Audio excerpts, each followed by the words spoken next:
जी students, हमने previous topic में journal के क्वेश्चन सॉल्व किए थे और आज भी हम एक न्यू क्वेश्चन सॉल्व करेंगे जर्नल का।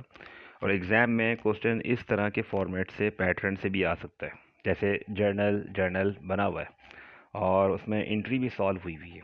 आपको एंट्री देखकर आइडेंटिफाई करना है कि इसमें ट्रांजिशन क्या है।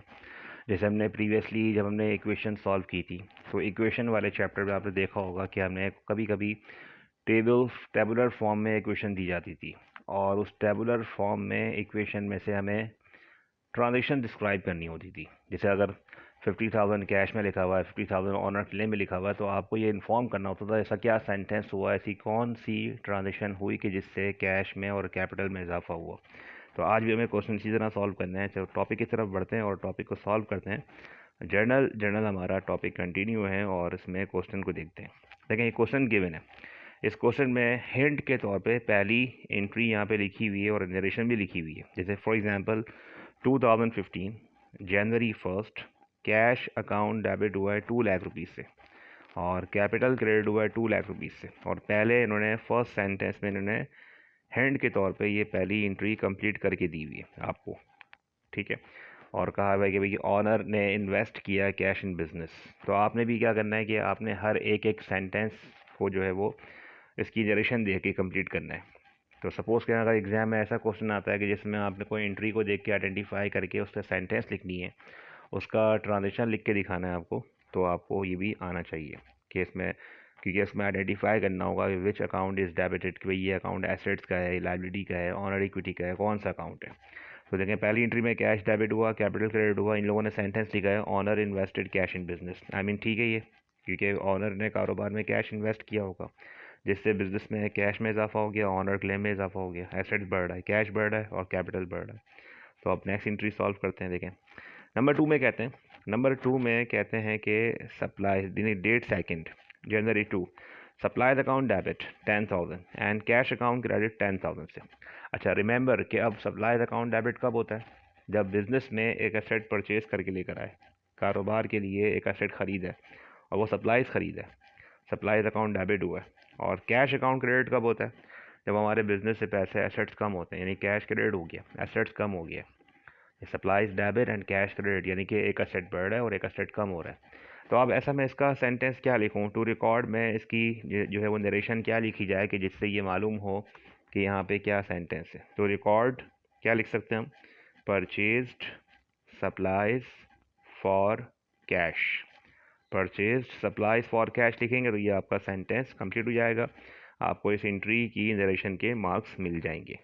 नेक्स्ट कहते हैं डेट 5 में अगर देखें, कहते हैं सप्लाईज अकाउंट डेबिट हुआ है 15,000 से, जबकि अकाउंट पेबल क्रेडिट किया है 15,000 से। अब रिमेंबर के अकाउंट पेबल लाइबिलिटी है और लाइबिलिटी बढ़ती है तो क्या होती है? क्रेडिट। लाइबिलिटी बढ़ती क्रेडिट होती है और एसेट बढ़ता है तो डेबिट होता है। आज एंट्री में सप्लाईज अकाउंट डेबिट हुआ है जबकि अकाउंट पेबल क्रेडिट हुआ है। तो इट मीन्स कि हमारे बिजनेस में सप्लाई यानी कि एक एसेट में इजाफा हुआ, लाइबिलिटी में इजाफा हुआ। और ऐसा कब होता है? जब जब हमने बिज़नेस के लिए कोई भी एसेट्स को ऑन क्रेडिट परचेज़ किया हो, उधार पे ख़रीदा हो। जब उधार पे ख़रीदते हैं तो इससे कारोबार में सप्लाईज में भी इजाफा होता है और लाइबिलिटी में भी इजाफा होता है। तो आज हमारे कारोबार में एक एसेट बढ़ रहा है, लाइबिलिटी बढ़ रही है। इसका सेंटेंस क्या लिखेंगे, इसको क्या कैसे नरेशन करेंगे? To record purchased supplies on credit, supplies on credit, to record purchased supplies on credit लिखेंगे। इससे ही हमारा सेंटेंस क्या हो जाएगा? कंप्लीट, मुकम्मल हो जाएगा और इसकी एंट्री पास हो जाएगी। नेक्स्ट देखें, जो सेंटेंस है वो जो ट्रांजिशन है वो ये है कि अकाउंट पेबल देखें, एंट्री में डेबिट हुआ, अकाउंट पेबल डेबिट किया 5,000 से जबकि सप्लाईज क्रेडिट किए 5,000 से। अब रिमेंबर के अकाउंट पेबल लाइबिलिटी है और लाइबिलिटी डेबिट कब होती है? लाइबिलिटी डेबिट जब होती है जब कम होती है, डिक्रीज। क्योंकि हमने पढ़ा था लाइबिलिटी बढ़ती तो क्रेडिट और लाइबिलिटी कम होती है तो डेबिट। और सप्लाईज हमारा एसेट्स है और एसेट कम होता है तो क्रेडिट। तो आज इसकी एंट्री देखिए, एंट्री बन रही है डेट 10 में, account payable debit supplies credit. तो इसका सेंटेंस क्या लिखा जाए? क्या हमने क्रेडिटर को सप्लाईज वापस कर दी? जी हाँ, हमने क्रेडिटर को सप्लाईज वापस कर दी, यानी डिफेक्टिव सप्लाईज होंगी। सपोज़ करें 5,000 की डिफेक्टिव सप्लाईज थी जो क्रेडिटर को, शॉपकीपर को हम वापस करके आ गए और जब वापस करके आए तो हमें कैश नहीं मिला, क्योंकि हमने ऑन क्रेडिट वाले को वापस की होंगी, जिससे हमने डेट 5 को ऑन क्रेडिट परचेज़ की होंगी, उसको वापस की होंगी। क्योंकि अगर मैं सप्लाईज़ को हमने कैश पर पे भी ख़रीदा है, अगर हमने कैश वाली वापस की होती तो फिर यहाँ पे अकाउंट पेबल की जगह कैश डेबिट होता। यानी अगर आपने कोई चीज़ कैश पे ख़रीदी और वापस करने के लिए गए तो वो शॉपकीपर आपको कैश वापस कर देगा और आप वो चीज़ उसको दे देंगे। तो इससे अगर एंट्री ये होती कैश डेबिट सप्लाईज़ क्रेडिट, तो हम ये कह सकते थे कि हमने सप्लाईज़ वापस करके आए और बदले में पैसे रिसीव कर लिए। लेकिन यहाँ पे अगर देखें एंट्री हो रही है account payable debit supplies credit, इसका मतलब ये है कि लायबिलिटी कम हो रही है, एसेट कम हो रहा है।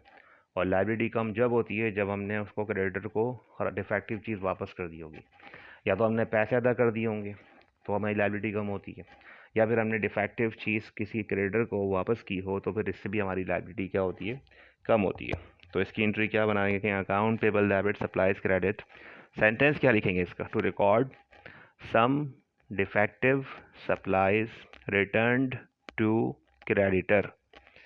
सम defective supplies return to creditor, कुछ ख़राब सप्लाईज क्रेडिटर को वापस की होंगी, जिससे हमारी एंट्री हो रही है account payable debit and supplies credit. तो ये सेंटेंस लिखेंगे और ये एंट्री यहाँ पे आपकी मुकम्मल हो जाएगी।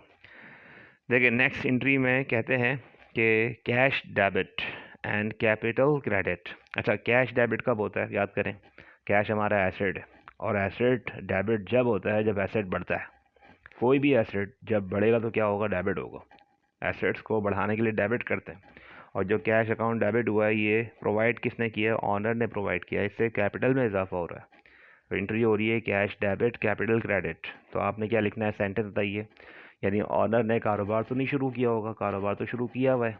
हाँ, ऑनर बिजनेस के लिए मज़ीद पैसे लेकर आया अपने घर से, यानी आज ऑनर ने कारोबार में मज़ीद कैश इन्वेस्टमेंट की होगी, जिससे कैश में भी इजाफा हो गया, ऑनर क्लेम में भी इजाफा हुआ। तो एंट्री क्या बन रही है, कैश डेबिट एंड सब कैपिटल क्रेडिट। तो क्या लिखेंगे, सेंटेंस क्या लिखेंगे, to record owner invested additional cash into business, या ये भी कह सकते हैं कि owner invested more cash in business. Owner ने कारोबार में मज़ीद कैश इन्वेस्टमेंट की होगी, या इन ऑनर ने कारोबार में मज़ीद जो है वो पैसे लेकर आया कारोबार में। ठीक है, दोनों में से कोई एक सेंटेंस लिख दें और ये इसका सेंटेंस, इसको एंट्री को देखते हुए करना है। लेकिन हम लोग जो भी नरेशन दे रहे हैं वो अपनी तरफ से नहीं देंगे, जो एंट्री में काम हो रहा है उसी को देखते हुए देंगे। जैसे पहले बार, इससे पहले मैंने बताया कि लायबिलिटी कम हो रही है, सप्लाईज क्रेडिट हो रही है, तो हम ये कह सकते हैं defective supply return to creditor. अगर इसकी जगह कैश का वर्ड डेबिट हो रहा है तो इट मीन्स कि हमने सप्लाईज अगर वापस की होंगी तो वो हमने कैश रिसीव की है, तो हम लिखेंगे receive the cash. Defective supply return and received cash. तो ये एंट्री पे डिपेंड करता है कि एंट्री को देखते हुए आपने नरेशन देनी है।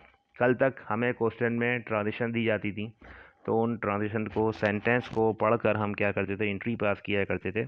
आज वाले क्वेश्चन में उलट मामला है, और आज वाले क्वेश्चन में ऐसा है कि हमें एंट्री सॉल्व होके दी हुई है, जबकि हमें एंट्री को देखते हुए, इसको ऑब्जर्व करते हुए जर्नल में से इसकी ट्रांजेक्शन्स निकाल के बना के दिखानी है। जैसे हम सवाल लिखते हैं तो क्वेश्चन बना के लिखते हैं, वैसे लिख दें वो भी वो। या बाज़ औक़ात क्या होता है कि वो कहते हैं इसी में आप फुल नरेशन प्रोवाइड कर दें, इसी को कॉपी करें, उसी को लिख दें। नेक्स्ट में कहते हैं लास्ट में 20 में account payable debit and cash credit. Account payable debit कब होता है, जब लायबिलिटी कम होती है, जब लायबिलिटी कम होती है डेबिट होती है। और कैश क्रेडिट हुआ है, इट मीन्स कि हमारा कैश, हमारा एसेट कम हुआ है, और जब एसेट कम होता है तो क्रेडिट होता है। तो एंट्री क्या बनेगी, account payable debit cash credit. तो ये एंट्री को देखते हुए आपके जहन में सेंटेंस क्या आ रहा है, टू रिकॉर्ड, क्या किया होगा हमने, पैसे दिए होंगे क्रेडिटर को, जब कैश पे किया क्रेडिटर को, इससे हमारा क्रेडिटर का लायबिलिटी भी कम हो गई हमारी, और कैश भी कम हो गया। तो सेंटेंस क्या लिखेंगे, to record paid cash to creditor. तो ये एंट्री हमारी इस तरह मुकम्मल हो जाएगी। यहाँ पे एंट्री कंप्लीट कर लेंगे। तो ये वाली एंट्री की नरेशन देंगे, to record paid cash to creditor, हमने पैसे दिए क्रेडिटर को, इससे हमारा कैश भी कम हो गया और इससे हमारा कर्जा भी कम हो गया।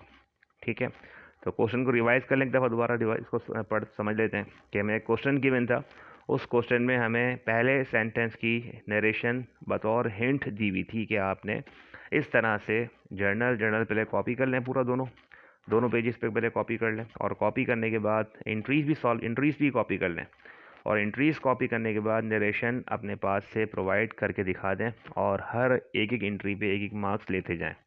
तो पहली एंट्री में जैसे पहली एंट्री तो आपने हिंट के तौर पर कंप्लीट की हुई है, owner invested cash in business. Supplies खरीदी कैश पे, तो हमने क्या बताया, to record purchase supplies for cash. Supplies debit account payable credit, क्या सेंटेंस लिखेंगे, to record purchase supplies on credit. Account payable debit किया है, सप्लाईज क्रेडिट किया, सेंटेंस क्या लिखेंगे, to record defective supplies return to creditor. Cash debit किया है, capital credit किया है, तो सेंटेंस क्या लिखेंगे, to record owner invested more cash in business 50,000। और आखिर में डेट 20 में अकाउंट पेबल डेबिट किया है, कैश क्रेडिट किया है, सेंटेंस क्या लिखेंगे, to record paid cash to creditor.